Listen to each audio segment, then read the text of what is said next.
안녕하세요. 오늘은 11월 9일 라테란 대성전 봉헌 축일이죠.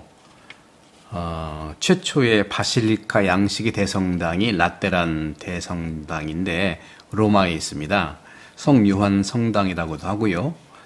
324년에 콘스탄티누스 대제가 라테란 성전을 지어 봉헌한 날입니다. 12세기부터 11월 9일에 이 축일을 지내왔고요.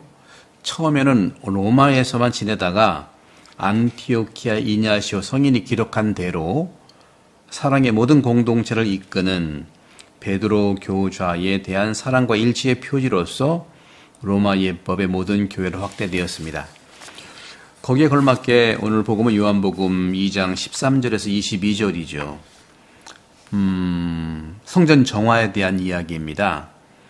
파스카 축제가 다가와서 예수님은 예루살렘으로 올라가셔서 성전에 소와 양과 비둘기를 파는 사람들, 그리고 환전꾼들을 보시고 끈으로 채찍을 만들고 양과 소와 함께 그들을 모두 성전에서 쫓아내셨어요. 환전상들의 돈을 쏟아 버리시고 탁자를 엎어버리셨어요. 참 상당한 혁명이죠.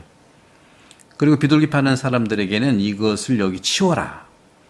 장사하는 집으로 만들지 마라. 내 아버지의 집이라는 말을 하죠. 내 아버지의 집을 장사하는 사람의 집으로 만들지 마라. 또 제자들은 당신 집에 대한 열정이 저를 삼킬 것입니다. 라는 성경 말씀을 인용하면서 유다인들이 예수님께 이렇게 말해요. 무슨 당신이 이래도 되는 표징이 있냐? 그러자 예수님께서는 말씀하셨어요. 이건 굉장히 중심이 되는 말인데요. 이 성전을 허물어라. 내가 사흘 안에 다시 세우겠다. 근데 유다인들은 이 성전을 46회나 걸려 지었는데 당신이 사흘 안에 세우겠단 말이요? 하지만 그분이 예수님이 말씀하신 성전은 당신의 몸을 두고 하신 말씀입니다. 예수님은 죽은 이들 가운데서 되살아나신 뒤에 그때야 제자들은 예수님이 말씀하신 이것을 기억하고 성경과 그분께서 이루신 말씀을 믿게 되었다고 오늘 복음을 말합니다. 성전 정화. 성전 정화 의미가 뭘까? 이런 새로운 예언입니다. 의로운 예언이고요. 성전 정화 사건은 정치적이고 혁명적 사건이었어요. 그래서 예수님은 이 성전 정화로 인해서 종교 카르텔, 정치 카르텔, 경제 카르텔로 연결되어 있는 끈을 정면으로 고발했기 때문에 죽음의 길로 들어선 겁니다. 그런 점에서 이러한 해석은 예수님을 정치 선동가로 보는 그런 해석이 깔려 있지만 성전 정화는 당시 기득권 세력에 대한 폭력적 항거였어요. 예수께서 폭력 행사를 통해 혁명을 시도했다면 유다인의 왕이라는 죄명 아래 로마인들이 처한 예수님의 십자가형이 결국은 혁명가로서의 처형이라는 사실을 증명하는 것이지만 하지만 이것은 아무리 이상적이고 종교적 동기를 부여했어도 폭력은 인간성이 아닌 비인간성에 이용당하기 마련입니다. 그런 의미에서 성전 정화 사건은요, 강도의 소굴로 변한 성전에서 하느님께서 다시 말 하느님께 기도하도록 온 세상을 초대하는 그러한 기도하는 집 성전으로 확장시킨 사건입니다. 죄송합니다. 정치적 폭력으로 볼 수 없다는 것이죠. 성전 정화 사건은 이렇게 성전 종말과 하느님을 향한 열정을 드러내는 계시를 말한 겁니다. 오늘 복음에서 예수님께서는 2장 19절 이 성전을 허물어라. 내가 사흘 안에 다시 세우겠다. 사흘 안에 다시 세워질 성전은 건물이 아니라 그분의 몸입니다. 우리의 몸도 성전입니다. 우리의 몸을 잘 돌봐야 됩니다. 그래서 제가 평화방송 영혼 돌봄이 바로 성전 돌봄이라는 말씀을 드리고 싶은 겁니다. 십자가에 달리신 예수께서 바로 성전 종말, 곧 완성을 의미한다. 십자가상의 죽음과 부활의 파스카 사건을 통해서 건물의 성전 시대는 지나가고 이제 새로운 성전, 그분의 몸의 시대가 도래한다는 겁니다. 백성을 모으고 당신의 몸과 피의 성사로서 하나 되도록 부활한 그분 자신이 인류의 새로운 성전이 되신 겁니다. 따라서 예수님의 십자가, 죽음이 옛 성전을 허무는 거예요.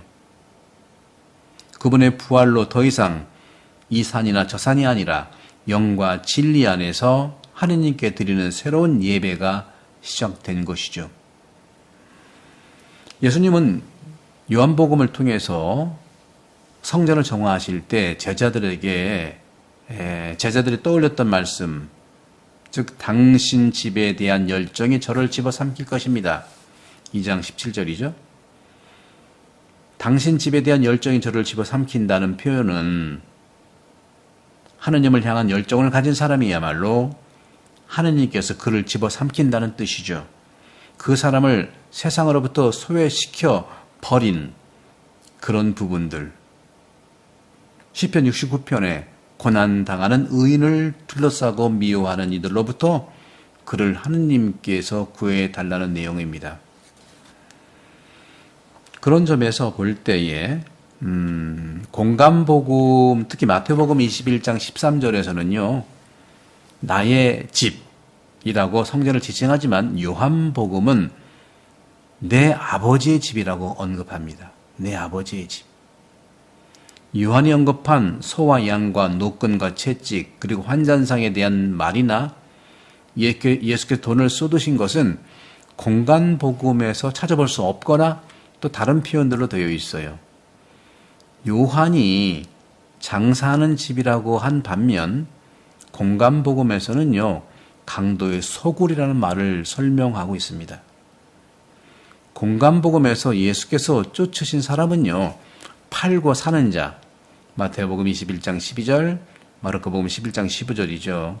그렇게 팔고 사는 자였지만 요한복음은요. 파는 자들, 2장 14절, 파는 자들만 나옵니다. 팔고 산다고 하는 것과 파는 자. 마테오와 루카는 예수께서 예루살렘에 입성한 그날 성전 정화를 했다고 보도하지만 마르코에서 예수님은 성전에 들어가신 다음 모든 것을 둘러보신 후 성전 정화를 행했다는 언급은 없습니다. 그 대신 공간복음에서는 요한복음의 기록을 찾아볼 수가 없는 것이죠. 그런 점에서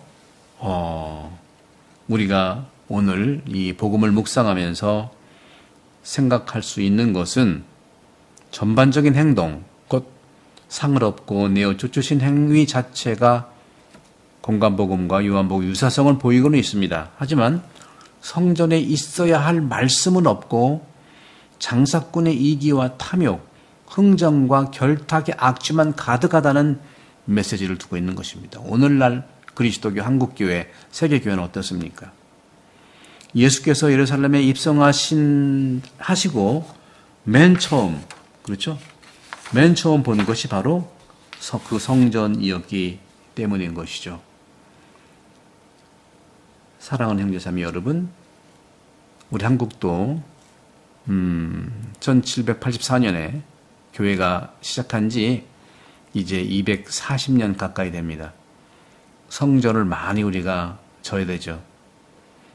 유럽에서도 성전이 얼마나 많습니까? 그래서 성전을 많이 하다 보니까 이런 부패도 일어났고 소위 말하는 대사 논쟁도 일어났고 바로 종교개혁에 시발도 됐었죠.